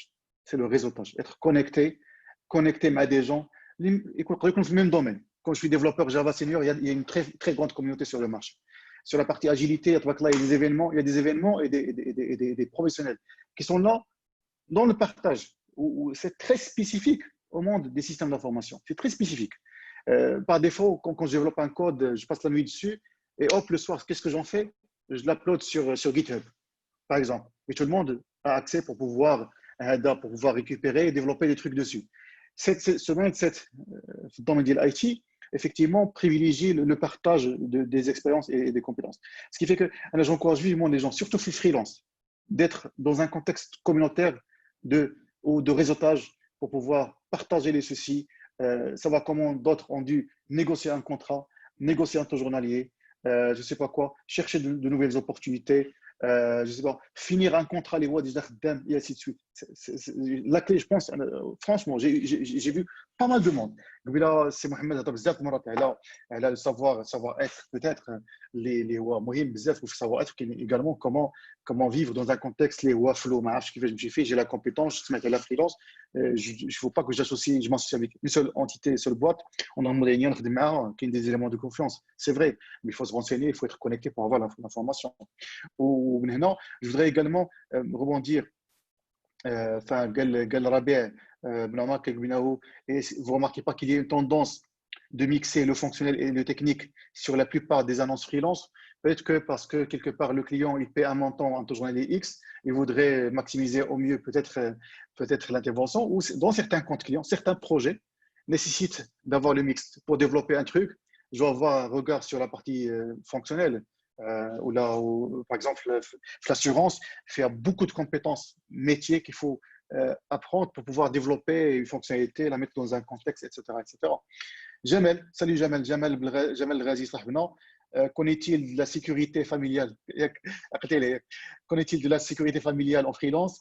Il y a des astuces ou là des points d'attention. Sécurité familiale en freelance. Oui. Oui. Pardon, je lis rapidement la question. Au Dexia, on pourra. Rokhaya, c'est l'expérience qui est prioritaire à mon avis. Abdelhak, c'est Abdelhak Chine, merhaba. Sujet très intéressant. Merci pour le partage d'expérience. Merci, c'est Abdelhak. Haddad Youssef, est-ce qu'il y a une durée minimum d'engagement dans un contrat freelance? Est-ce qu'il y a une durée d'engagement minimum freelance? Ou Selma Bousfarjel qui dit comment peut-on atténuer les risques IT et réduire les coûts? Atténuer les risques IT et réduire les coûts. Ça, j'ai pas bien compris la question. Si tu peux juste reformuler pour la prochaine itération. On a rapidement une petite piste. Durée minimale de contrat. Je vous laisserai certainement rebondir dessus, la Brito. On a géré des interventions sur une demi-journée, 4 heures d'intervention. On a géré une intervention sur 4 jours. Il y avait besoin d'analyser et d'optimiser une base de données. Performance directe, etc. Donc, il n'y a pas de durée minimale. C'est une prestation de service, et puis sur quelques heures, comme sur plusieurs années, mais généralement, les missions freelance qui cachent le marché, ça sera sur 3 mois renouvelables, ou là 4 mois, 6 mois renouvelables, etc. Voilà, les amis, Jamal qui dit sécurité familiale, qui est également question par rapport aux data. Hafsa qui dit qu'en-est-il des jobs en data? Par exemple, data engineer, data scientist, etc. Est-ce que c'est opportun de se lancer peut-être en tant qu'entrepreneur ou là plutôt en tant que freelance sur des sujets bhal haka? Mustafa, si tu permets une minute, moi je veux juste. À volonté. J'ai une contrainte, je suis désolé. Merci beaucoup pour cet échange. Comme d'habitude, à disposition s'il y a besoin. Merci de beaucoup. C'est Bardet. Donc, vous contactez Mustafa à disposition. C'est-à-dire, on est toujours open pour le partage et l'échange, avec grand plaisir. Et c'est un plaisir de faire la connaissance de Sijalef, Si Mohamed. Merci beaucoup et bon courage à tout le monde.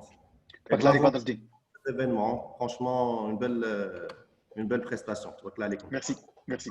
Porte-toi bien. Salut. Très bien. Donc, on a demoiselle 24 minutes à peu près pour pouvoir faire le tour des quelques points, les derniers points. Au dexter, on a fait le gelsa. Bien sûr, on va bien sûr à 18h, qu'il y a un autre atelier, mais moi, c'est le Khadissi, à 18h sur le même lien, bien sûr. Je vous en prie, si Jalal. Je me permets, oui. C'est par rapport à la sécurité sociale, si j'ai bien compris la question, la mutuelle, tout ça.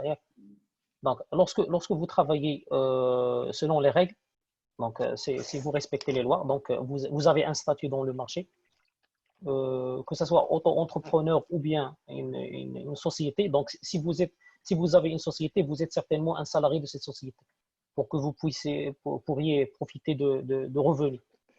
À ce moment-là, si vous êtes salarié, vous êtes déclaré. Si vous êtes déclaré, vous avez accès à tout le système de sécurité sociale, plus les prestations en privé. Par exemple, vous pouvez contacter une maison d'assurance qui peut vous vendre une police d'assurance qui prend en charge votre situation familiale, la famille, la femme, les enfants, etc. C'est par rapport à la sécurité sociale. Donc, toujours si vous travaillez dans les règles.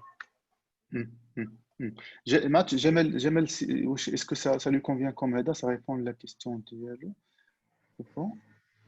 Ok, c'est bien ça, il dit que c'est bien ça, effectivement. Ça marche. D'accord. Ok. D'autres compléments peut-être? Si Mustafa, si tu permets, est-ce que je peux rebondir par rapport à la question de comment réduire les coûts, comment gérer ou bien atténuer les risques? Bien sûr. Voilà. Généralement, pour la gestion des risques au sens large. Maintenant, je vais parler moi de ISO, Risk Management, c'est l'ISO 27005. Donc, généralement, pour atténuer les risques, on commence tout d'abord par ce qu'on appelle l'appréciation. Et là, l'appréciation, il y a plusieurs phases. Il y a la partie identification. Je dois d'abord identifier les risques. Je vais les analyser et par la suite, je vais faire une évaluation. Lorsque je fais une évaluation, bien sûr qu'il y a un tableau, il y a une matrice. Lorsque je vais évaluer, je passe à la partie traitement. Et sur la partie traitement, il y a les 4 options. Est-ce que je vais accepter le risque, atténuer le risque, transférer le risque ou bien éviter le risque? Et pour atténuer le risque, en principe, on doit mettre en place les garde-fous, les solutions pour réduire ce risque-là. C'est-à-dire, si un risque, par exemple, une application qui est développée en Java J2, par exemple, si quelqu'un peut rentrer et n'est pas habilité, je peux mettre, par exemple, un gestion des profils, quelque chose comme ça. Donc là, je peux atténuer le risque, je peux réduire le niveau des risques. Par contre, pour réduire les coûts, généralement, réduire les coûts, je peux vous donner quelques exemples. Le fait d'automatiser les tâches, je peux réduire le coût. Et il y a aussi, même automatiser les tâches, ça peut réduire, par exemple, les risques. Parce que les tâches automatiques, donc, on réduit le risque vers zéro. Il tombe vers zéro. Pourquoi? Parce que lorsqu'on automatise, le programme tourne lui-même, il est testé, il est validé, donc il n'y a pas la touche humaine. Donc, une fois il n'y a pas de touche humaine, automatiquement, le risque va diminuer. Et surtout, la partie automatisation, c'est la réduction des risques. Aussi, la formation du personnel. Si je forme les gens, et je forme les gens pour qu'ils puissent vraiment développer d'une manière vraiment… si je livre quelque chose qui tient la route. Donc là aussi, je vais réduire le coût. Le fait de refaire le travail, c'est réduction des coûts. Les gens qui travaillent maintenant, qui ont adopté le mode agile, par exemple Scrum, ils réduisent le coût. Pourquoi? Parce qu'ils développent un truc publiable. Un truc publiable et ils construisent des équipes qui vont faire le développement. Et là, lorsqu'on parle d'équipe qui fait le développement, ce n'est pas que les codages, parce que le développement au sens anglo-saxon. Anglo-saxon, ça veut dire qu'ils font le développement, les tests, l'architecture, la conception et tout. Parce qu'il y a une différence entre développement en sens anglo-saxon et développement en sens francophone. Francophone, c'est l'équivalent de release. Voilà. Donc, du coup, ils travaillent avec, ils livrent un incrément publiable qu'on peut normalement déployer. Et normalement, il est testé, validé et tout. Donc, du coup, on peut réduire les coûts. OK, ça c'est un… Bon, je vous ai donné des exemples pour réduction de coûts, mais il y en a. Très bien, très bien, très bien. Et merci. Pardon, ce que je considère, c'est que ce qu'on a dans le dernier round, c'est bon. Je voulais un petit commentaire ou un dernier point. Non, par rapport à la question de mixer le fonctionnel technique. Bien sûr. Ça me prend la parole pour répondre à ça ou ton mot de conclusion, là, de fin de l'intervention. Ça marche. Vas-y, je t'en prie, vas-y, je t'en prie. Donc, c'est par rapport à la question, est-ce qu'il y a une tendance de mixer le fonctionnel et le technique? Donc, ce n'est pas une tendance, c'est le fait, les clients, qu'est-ce qu'ils cherchent? Ils cherchent des profils techniques, certes, mais qui ont des connaissances dans le métier. Donc, pourquoi? Pour réduire ce coût de montée en compétences, de familiarisation avec l'environnement. Donc, par exemple, si je travaille si j'opère dans le secteur d'assurance ou bien des banques, je préfère avoir quelqu'un, c'est vrai, il y a de profils techniques, mais qui a une expérience dans ce domaine, qui est familiarisé avec le jargon, avec les procédures métiers, etc., pour ne pas perdre beaucoup de temps en lui formant. Donc, il n'y a pas…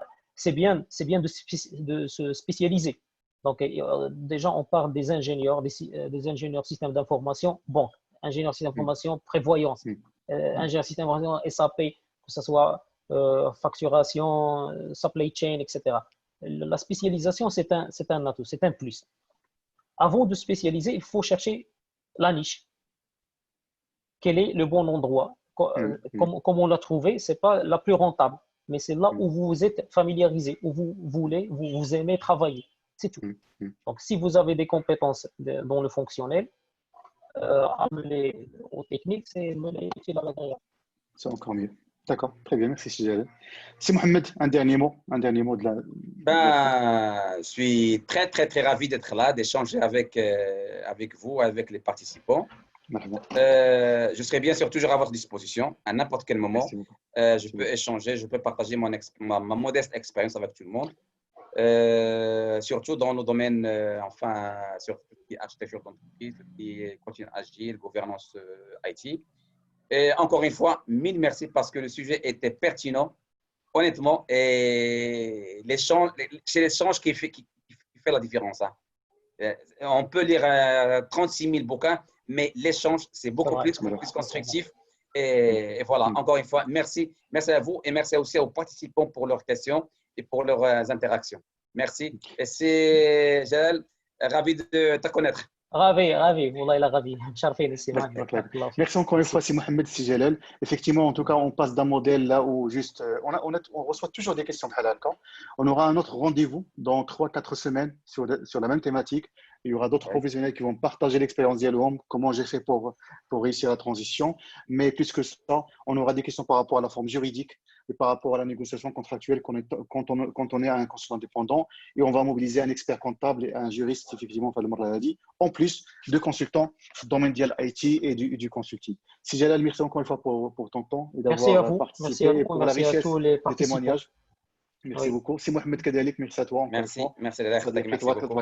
Très heureux. Je suis désolé, il y a d'autres questions. On n'aura pas le temps de les traiter tous, je suis vraiment sincèrement désolé. Mais il y a une adresse, si vous avez des questions, c'est contact@nou26.com. On se fera un plaisir de répondre. Nou26.com. Voilà. Moi, je vais rester connecté parce que j'assiste à Bien sûr.